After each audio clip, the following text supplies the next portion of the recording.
अस्सलाम वालेकुम, कैसे हैं आप सब। तो आज हम बात करेंगे एक्सरसाइज 9A के क्वेश्चन नंबर 10 की। तो मेरे पास ये बुक 1 है जिसको कॉमनली D1 भी बोलते हैं, और आज मैं करने जा रहा हूँ इसका क्वेश्चन नंबर 10 जैसे कि मैंने बताया है।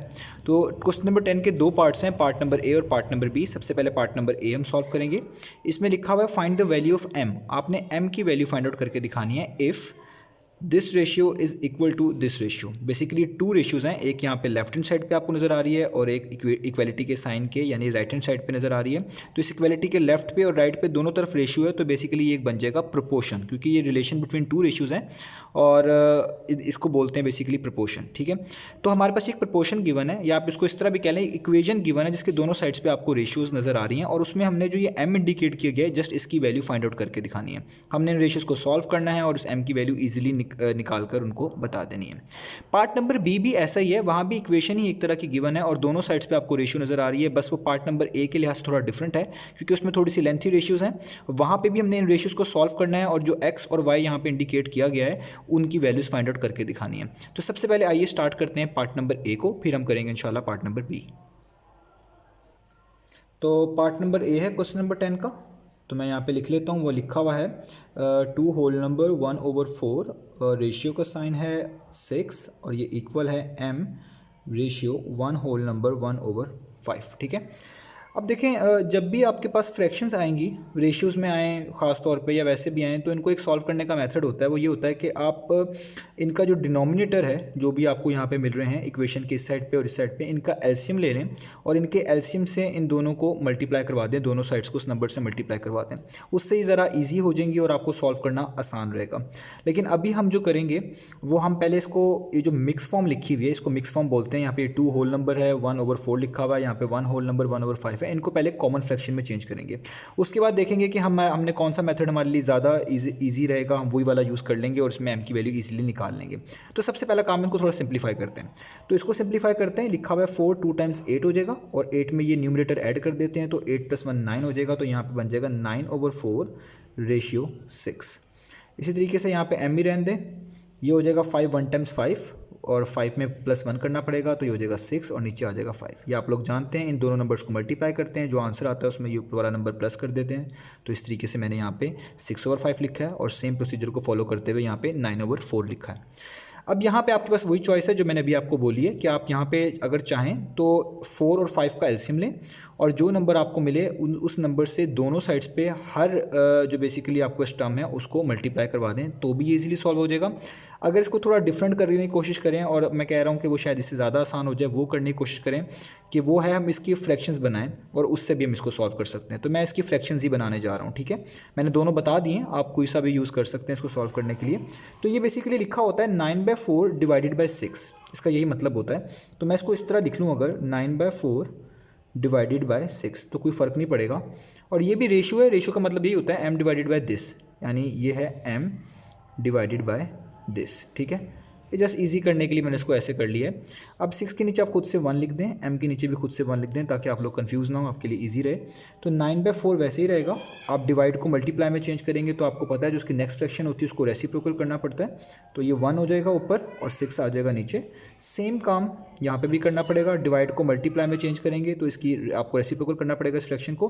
तो 5 ऊपर आ जाएगा और 6 नीचे आ जाएगा। ठीक है, अब जस्ट इनको अगर कट होते हैं तो ठीक है, नहीं होते तो इनको मल्टीप्लाई कर लें। 9 1 टाइम्स 9 हो जाएगा।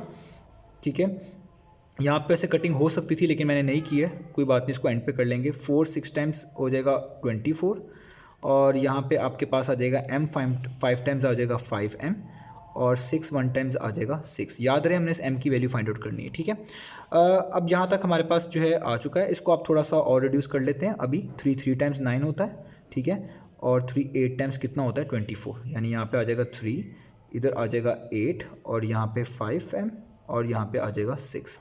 अब आप जस्ट इनको क्रॉस मल्टीप्लाई कर लें, 6 को 3 से मल्टीप्लाई कर दें और 8 को 5 से, तो 6 3 टाइम्स कितना हो जाएगा, ये हो जाएगा हमारे पास 18 और 8 5 टाइम्स कितना हो जाएगा, ये हो जाएगा 40 और m साथ वैसे, क्योंकि m की वैल्यू निकालनी है तो 40 या m से मल्टीप्लाई हो रहा है। इक्वेशन की दूसरी तरफ मूव करेंगे तो आपको बेसिकली इसको करना पड़ेगा डिवाइड।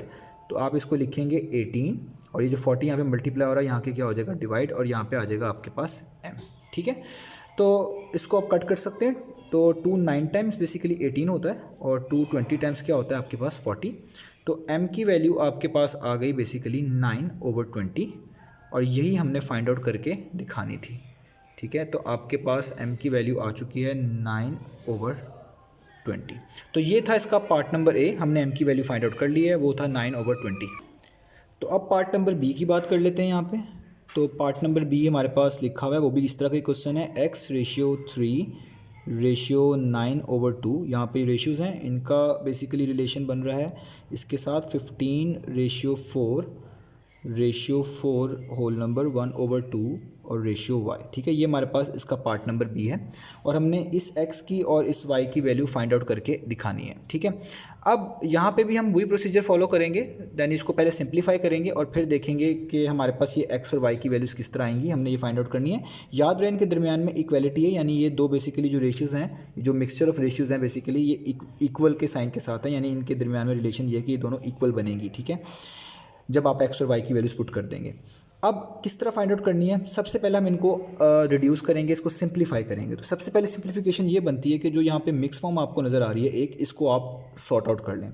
तो मैं लिखूँगा x/3/9/2 इक्वल्स 15/4 रेशियो, आपको मैंने इसको सॉल्व करना भी बताया है। 2 4 टाइम्स 8 होता है, 8 में ये 1 प्लस कर देंगे, ये हो जाएगा 9 और नीचे वाला 2 वैसे ही लिखते हैं, वो वैसे ही आ जाएगा और यहाँ पे आ जाएगा रेशियो y।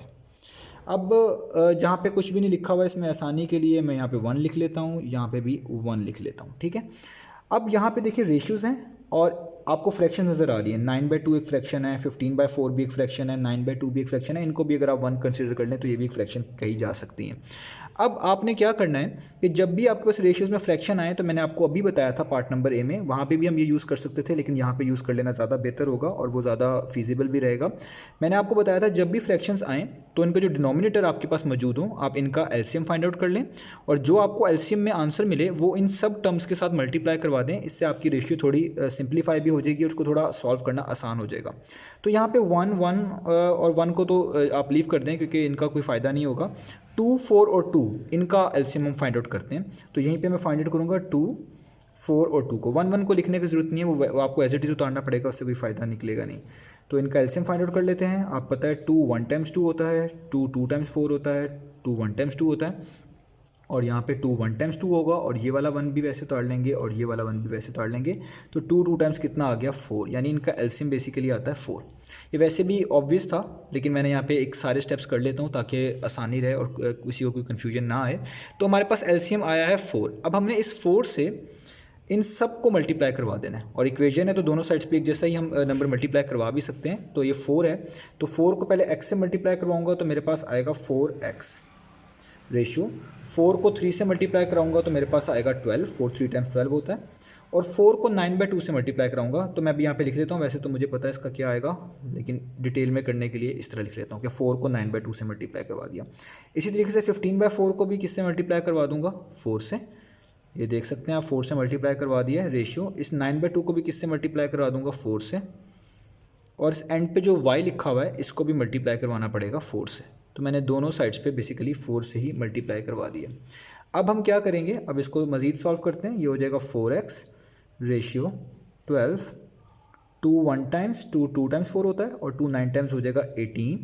यहाँ पे 4 4 कैंसिल आउट हो जाएगा, जस्ट 15 बचेगा रेशियो। 2 1 टाइम्स 2 2 टाइम्स 4 और 2 9 टाइम्स कितना हो जाएगा, ये हो जाएगा 18 और 4y टाइम्स कितना हो जाएगा, ये हो जाएगा 4y। ठीक है, अब आप देखते हैं, अब आप देख सकते हैं कि ये जो हमारे पास क्वेश्चन गिवन था और जो हमने थोड़ा सा उसको सिंप्लीफाई किया, अब वो ज़्यादा बेहतर फॉर्म में नज़र आ रही है, जिसको सॉल्व करना उसके लिहाज से ज़्यादा ईजी हो सकता है हमारे लिए। अब हमने क्या करना है, क्योंकि हमने x की वैल्यू निकालनी है और यहाँ से y की वैल्यूज निकालनी है, तो हम इनको पीस वाइज सेपरेट कर लेंगे। सेपरेट कैसे करेंगे, ये एक रेशियो है 4x रेशियो 12, ये बेसिकली इक्वल होगी यहाँ से भी फर्स्ट और सेकंड के, यानी 15 रेशियो 18 के। इसी तरीके से 12 रेशियो 18 यहाँ से इक्वल होगी सेकंड और थर्ड के लिहाज से, सेकंड और थर्ड के, यानी 18 रेशियो 4y के। आप इनको सेपरेट कर लेना क्योंकि हमने x और y की वैल्यूज निकालनी है। तो 4x रेशियो 12 का मतलब है 4x डिवाइडेड बाय 12 इक्वल होगा 15 रेशियो 18 के, यानी 15/18 के। और इसी तरीके से 12:18 यानी 12 डिवाइडेड बाय 18 हमारे पास इक्वल होगा यहाँ से भी सेकंड और लास्ट के यानी 18:4y के। आप लोग जानते हैं ये दोनों के दरमियान में इक्वलिटी का साइन है, हम इसको इस तरह कर सकते हैं सेपरेट। तो 18:4y का मतलब है 18 डिवाइडेड बाय 4y। अब जस्ट आपने इन दोनों को सॉल्व करना है अलग अलग और आपके पास इसका आंसर आ जाएगा। तो इनकी कटिंग कर लें। 3 5 टाइम्स 15 होता है और 3 6 टाइम्स 18 होता है। इस तरह 4 1 टाइम्स 4 होता है, 4 3 टाइम्स 12 होता है। तो यहाँ पे बचेगा x/3 इक्वल्स 5/6। 5/6 3 मल्टीप्लाई हो रहा है, इसको आप इक्वेशन की इस साइड में मूव करेंगे, डिवाइड हो जाएगा। तो आपके पास आ जाएगा x = 5/6 मल्टीप्लाई बाय 3। जो 3 डिवाइड हो रहा था यहाँ के क्या हो गया, बेसिकली वो हो गया मल्टीप्लाई। तो 3 1 टाइम्स 3 2 टाइम्स, तो 5/2 इसका आंसर आ गया x का। ऊपर 5 नीचे 2, और इसको आप लिख सकते हैं इस फॉर्म में भी, मैं यहाँ पे लिख देता हूँ, ठीक है। इसको आप इस फॉर्म में लिख सकते हैं x = 2 टाइम्स 4 होता है और 4 में 1 प्लस करने से 5 आएगा, तो ये लिखा जाएगा 2 होल नंबर 1/2। तो ये हमने x की वैल्यू फाइंड आउट कर ली। इसको 5/2 भी लिख सकते थे और मिक्स फॉर्म में इस तरह भी लिख सकते हैं 2 होल नंबर 1/2। तो सेम केस यहाँ पे भी हमने करना है। तो यहाँ पे हम कर लेते हैं, तो ये हो जाएगा 6 2 टाइम्स 12 होता है और 6 3 टाइम्स 18 होता है, यानी यहाँ पे हो जाएगा 2/3। और यहाँ पे आपको करना पड़ेगा, तो ये हो जाएगा 2 2 टाइम्स 4 2 9 टाइम्स 18, तो ये हो जाएगा 9/2 और नीचे y है तो यहाँ पे आ जाएगा y। इनको आप क्रॉस मल्टीप्लाई कर दें तो ये 2 इस 2y से मल्टीप्लाई होगा और 3 वहाँ पे 9 से मल्टीप्लाई होगा, तो 2 टाइम्स हो जाएगा बेसिकली 4y, ठीक है। और 3 9 टाइम्स आपके पास हो जाएगा 27 और 4 यहाँ पे मल्टीप्लाई हो रहा है, इसको भी इक्वेशन के दूसरी तरफ मूव करेंगे तो डिवाइड हो जाएगा, तो ये हो जाएगा 27 डिवाइडेड बाय 4, ठीक है। अब ये वैसे इसका फाइनल आंसर है क्योंकि इनमें मजीद कटिंग नहीं हो सकती, लेकिन आप इसको मिक्स फॉर्म में जो है वो लिख सकते हैं, ठीक है। अब वो किस तरह लिख सकते हैं, वो आप इसको इस तरह लिख सकते हैं। तो आप उसको लिख सकते हैं 4 6 टाइम्स होता है 24 और 24 में आपको 3 ऐड करना पड़ेगा कि वो 27 बन जाए, तो यहाँ पे लिखना पड़ेगा 3। तो y का आंसर आपके पास आ गया 6 होल नंबर 3/4। तो ये थे हमारे पास क्वेश्चन नंबर 10 के पार्ट नंबर A और पार्ट नंबर B।